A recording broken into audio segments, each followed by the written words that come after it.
ordoftoota ashaangulliitii kana yaadattu ani garuu olin keenya kan nama ajaa'ibu jechuudha. Gaafa ruuttaanii luuliin garaatti hin baadhee garaatti na afeettee hospitaala dhattee gaafan irraa viidiyoo jedhu ashaangulliitiin kun jirti jechuudha. Ergasii kun kan ijoolleeti. Ergasii mi'a meeqa ijoolleen taphattu qoshaasha meeqatti na'eera. Mucaa waggaa fi ji'a 5tu mana kana jira. Eengaddaa kachi godhee fidee isa ruuttaan garaatti baattuu yaadadhee fuudhee tiraasiin irra ciisu jala isaa dhossee jechuudha. Ashamaa akkam jirtu nagaa keessanii nagaan waaqayyoo lafaaf kallattii iddoo isin jirtan dhufa keessatti sirriidhaaf baay'atu garabbii kun dinqii ajaa'ibaati. Innaa gadi buutanii ilaaluu dandeessu jechuudha. Ruuttaan garaatti baatteedha barreeffamni isaa jala isaatti jechuudha. Kinoo kanatu jira ture gaafa luuliyyeen garaatti hafu jechuudha. Mucaan garuu fide deebise itti naa hojjettudha natti fakkaata. Innaa har'a ruuttaan mana miidhattee ilaalamtee garaatti akka baattu beekameetu jira. Kanas immoo kan dhaqee ishii duwwaatu dhaqe. Efreem immoo viidiyoo kaameraadhaan waraabaa kan ishee eege. Maal jedhe? Egaa dhufee edda nagaan gaafatee baay'ee gammadee baay'ee natti toleetu jira. Ruuttaan garaatti baattee isheen mana miidhatteetu jirti. Ani immoo viidiyoo waraabaan ishee eega jedheenii jedhe. Asirratti ruuttaan bilxiidha. Gamna. Ba'aa kana dura baattee gidiraa kana dura baattee dagatteetu ammasii dhiira halaa utaalaa jirutti garaatti baattiif jedhee hani ina bichootu iyyaadu waan inni ofii kootiif iyyaanne intalli namaa kun hin gooteedhe iyyaadu isa dhugaan siniin jedhe. Ruuttaan yeroo kanatti luuliyyee jabaatee yoo mana barumsaa galee ani lafa kaayyoo koo mataa koo ol qabadhee waan hin barbaade bahee hojjedha yeroo jettudha malee yeroo garaatti baattu miteedhaan jala muraan hin beeku ani isa kana jechuudha. Kiristoostu beeka. Inni biraas immoo haalli isheen ittiin garaatti naafe guyyaa sana jetteeyyuu guyyaa gaarii miti guyyaa bareedaa miti jechuudha. Dhuguma immoo namni jaalala duraa dhala duraatiin manatti hin deebiin isa kanaa manatti naa deebi'aa isa kanaa nama amansiisaa miti. Ruuttaan eenyu dhala lama faana rakkatti maaliif? Maaliif? Siras isa dura gaala dhaabbattee jireenya keessatti inni kun immoo maaliif giddeetaadhaan ulfoofteef yoo ulfooftellee ta'ellee jechuudha dhugaan siniin jedhe waa fayyadamte jechuudha. Amma Abiraam irratti xibbaa xibbee taphachuuf aarsuuf dallansiisuuf haaloo bahuuf natti fakkaata kana jechuudha. Natti fakkaata. Yoo dhugumas immoo garaatti baattee waaqayyo yeroo isaa heegee sa'aatii isaa heegee nagaadhaan si haayiku nagaadhaan hiikame. Amma guyyichaattis nagaa siif haa ta'u siin jechuu barbaada ani akka kiyyatti jechuudha. Itti amantee ati iyyuu jechuudha gaa'ii. Akka ishiin jechaa jirtuttis immoo namoonni baay'een na heegu. Wanti kun soba kan jedhan ni jiru. Dhugaa miti warri jedhan ni jiru. Isa kanaafiyyuu isaaniifis jedhee ifaan yeroo isheen dhuftutti waraqaa baasee ilaalchisee too jira jechuudha. Nuti sirriitti iyyuu nutti qabaniitoo jiru. Kaameraatti iyyuu sirriitti hin qabaniitoo jiru jechuudha. Kaameraatti agarsiisaniitoo jiru. Ani wanti ruuttaa kun naan galu. Turre irra daruuttaan tonkolii hojjechuu jalqabdee dhugaa rabbi. Bubbulteetti isa kanaafiyyuu akkamitti namannama. Akkamitti namannaa jedhu beeka. Mana abbaa rabbi. Iyyuu beekumaan dhufe dhugaa viidiyoo suuraa irraa dubbachuudhaaf viidiyoo nu hojjedhe. Inna sanadha. Sanaa booda gaa'ee otoo isaan utaalanii shubhisanii gammadanii maal jedhanu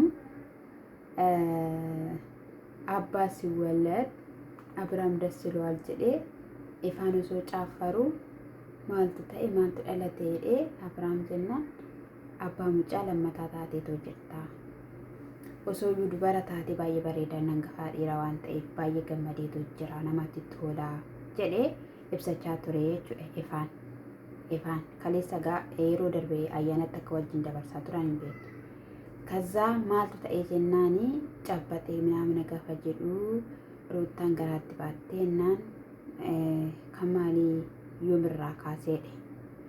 yoomirraa kaaseedha gaafa ta'ee dhuddee cunqolaate.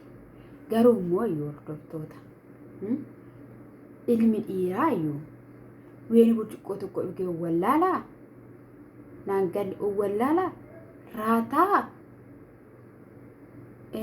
moo beekaa raa ta'e beekaa cal jedhe naangalume maaliif jennaani hojiin isaa hin hojjanname hin jiru qaama isaas ni taa'u waa gasan waasni jedhame wanti isaa hin hojjanname hin jiru yookiin ani kan hin jedhu immoo innaan taa'etti yaadusi lash jechuu faana barbaadeet immoo yookiin immoo akka jigee maalidha mee naangalu diddee maaluma jedhame hidhachuu diddee qollofuu diddee jaama jiru immoo warri kaan sinaa qollofuuti gammishaadanya innaa achi dubbisee gaafa jedhu ilaalee gaafa jedhu kayyoo miitii jennaan ilaali ka guyyaa ilaali ka maqaa itteeni gaafa ilaalamee jedhamu gaafa bira gaamee jedhamu amanuu dide hin amanuu hin dabqinanii gatii hin baafnanii osoo nani gatii hin baasin eessaa nama ta'ee dhufuu danda'ee akkamittiin jennaan amanteen beektu kaaduu malee dhugaadha jettee hin beektu jennaan ati jedhen feekii hojjechiifte torbee tokkodha biraazarii faana yeroo darbe deemtanii turtanii achi immoo ganama isaa guyyaa qaxartettis immoo inni si bilbila jalaa kaasuu diddeenaan yeroo hundumayyuu namaaf hin mijatu yeroo hundumayyuu namaaf hin ta'u akkuma keessan sinitti fakkaataa jettee jechuudha. Obboleetti kifaan ammoo walii galuu hin dandeenye haasa'uu hin dandeenye busiyyee faana jechuudha. Ammas immoo feekii hojjatte hin amanuu wanti kun boru bahaa deemaa mul'achaa deemaa yeroo sanadha. Anamma garuu nagaan barbaada boqonnaan barbaada jireenya kiyya hin jeeqeenye ijoollee keessa immoo si'if haa guddisu.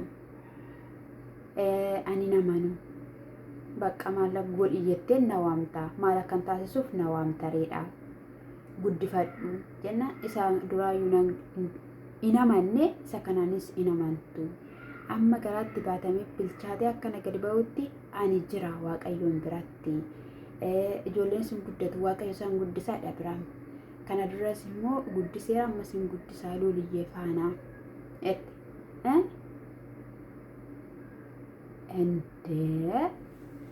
asirratti gaama ganan dubbadha maal dubbattaa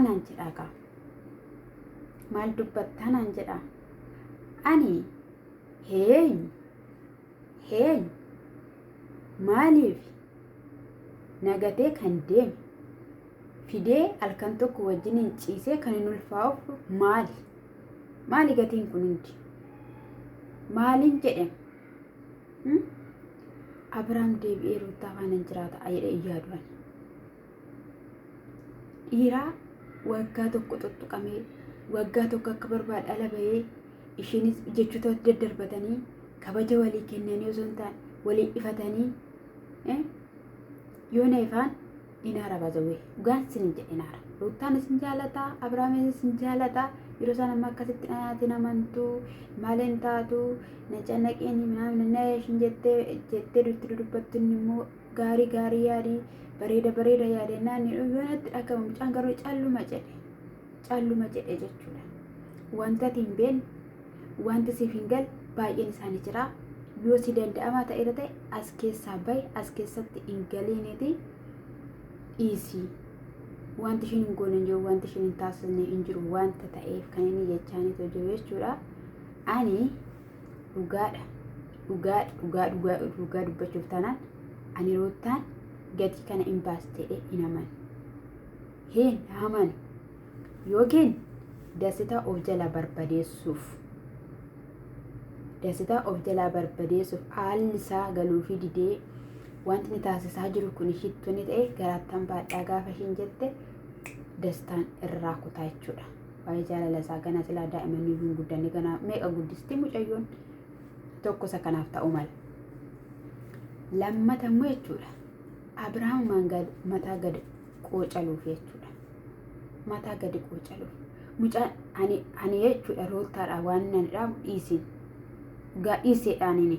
Dhugaa Rabbii dhiiseedhaanini jechuun warra deeggartoota Ruuttaa yoo taatanii ani sijjammaran eenyuyyuu hin deeggaru sinin jedheera sinitti miira waan ta'eef warri deeggartan dhiiseedhaani. Dhugaan Abiraam na gaddisiisa maaliif jennaan kaleessaa waliin isaan beenna. Gaafa isaan waliin nama bashannansiisan gaafa isaan wanta babbareeda hojjetan waliin isaan beenna waan ta'eef fuula mucaa sanaa ilaalaa fuula Abiraam ilaalaa gubateera. Qixxillee waan bakka nyaarri isaayyuu banaan ture ifaan ture wanta ta'eef homaa tokko yoo irratti hojjechuu baatte homaa tokko irratti taasisuu baatte gaariidha. Ruutiyya siif hin ta'u Abiraam dhugaadha siif hin ta'u. Bakka inni jireenya isaa sana qabateera. Yoo dhuguma garaatti baattes bakka homaa gochuun hin danda'amu. Dirqama abbummaa isaatii hin ba'a. Kanaan achitti jechuudha amma dhuguma deeffattee dhuguma jechuun ulfina walii laattanii namoota fuulduratti kabajamtanii waliin jiraattu. Amma immoo ishii mucaan tokko faan kan sin araarsine mucaan lammataan amma immoo sin araarsitire akkasitti akkamiin jedhaman akkamiin jedhamee dhugaan sin jedha akkam qaamee akkamiin jedhaman akkam jaalala akkasitti bareeda beektu jaalala akkasitti osoo hin taane cichichi waliin jedhanii osoo hin taane akkasittiin bareedee gaafa dhufe akkasittiin kan namatti tolu. Sin hin qeef walirraa goone. Wal bochuun inamantuun kaadhaadhaati jette iddoo kaadhaadha maaliif ulfoofte siras maaliif ulfoofte kan maaliif hin jedhe warri kaan immoo Ruuttaan salphattee Ruuttaan iyyeelloftee minaa gabbaan aagabaan inni aagabaan hin baasuu jechuudha. Nagaan akka isheen kamtu nan barbaada akka isheen ijoollee ishee seeraan guddifattu nan barbaada kanarraatiin kan hafe ani Omayyuu eenyu waamiti fuula jirraa ifa bawwaabba saniif jeeta nama Ruuttaa konkiraadhaan dhaqaatiin gammaddu bakka isheen miseeji gaarii babarreessaaf amaanuunis dhufeera. Amaanuun dhufeera viidiyoo gubbaarratti naa dhufe garuu inni saaqeen ilaalle mucaa sibee xallaa baay'eeta. Akkuma warra viidiyoo hojjetanii fageetaa jechuu eegaleen geetaan garuu iddoo argatti waamamu. Zimmeedha haadha gidar. Innaa jechuudha. Kanaafii maalirraan tureeyyuu inni ilaalle viidiyoo isaa. Qalbiin koo mi'aachina jira dhugaa Rabbii hojii maaliin hojjeta malee ani qalbiin koo gisee tokko jechuudha fuutee naan deemti maaliif jennaan dhoosseen akka yoona hojjechaa jira. Kinu waggaa fi eddan jalqabee waggaa fi ji'a shamuu waan ta'eef dhoosseen akka yoonaatti isa maal isa fillee yaa gooftaa koo jechaa hin jirannaa. Akkana dammoo jechuudha warri biyya Arabaa keessa jirtan jechuudha. Shaamarran biyya Arabaa keessa jirtan. Isa jalqabaa gaafa biyyatti galtan jechuudha. Waaqayyo waaqaa jiraatan tokko jedhee gaa'ela isiniif haa kennu. Ameen jedha gaa'ela isiniif haa kennu. Isa lammataa immoo waaqayyo dhala isiniif haa kennu. Ani shaamarreen biyya Arabaa jechuudha. Akkuma galteen yeroo akkuma galteen gaafa isheen garaatti baattu uffeen jedha. Maaliif hin jettanii ree? Asii gaazii ol fuuti. Wanti ol fuuti mar'imaan hin ciccite. Maaxaniin hin dhukkubu. Waan ta'e taate. Yeroo baay'ee warreen akkana carraa ulfaa'uun qaban garuu shamarreen biyya Arabaa qabachuun duggoota akkatti isheen natti toltu dhugaa Rabbi ani hiriyootachaa kan onlaayinii irratti baree wal dubbisnu akka haadhutti jirra jechuudha. Galleellee biyyatti illee wal kan wal dubbisnee deebi'anii biyya rabaallee jira. Daanii kan dhufan jiru. Daanii kan guddifachaa jiran jiru. Akkatti qalbiin koo jechuudha isaaniidhaaf natti itti gammadu hani jechuudha. Maal achi fiddanii dhuftanii fa'i jedhuun jechuudha. Warra achi fiddee dhuftee siin jettu eeyyee kan isaaniitti fidee dhufedhaanii. Ishee nasinan jaaladha. I miss you. I miss you. I miss you. Akkan sin jaaladha.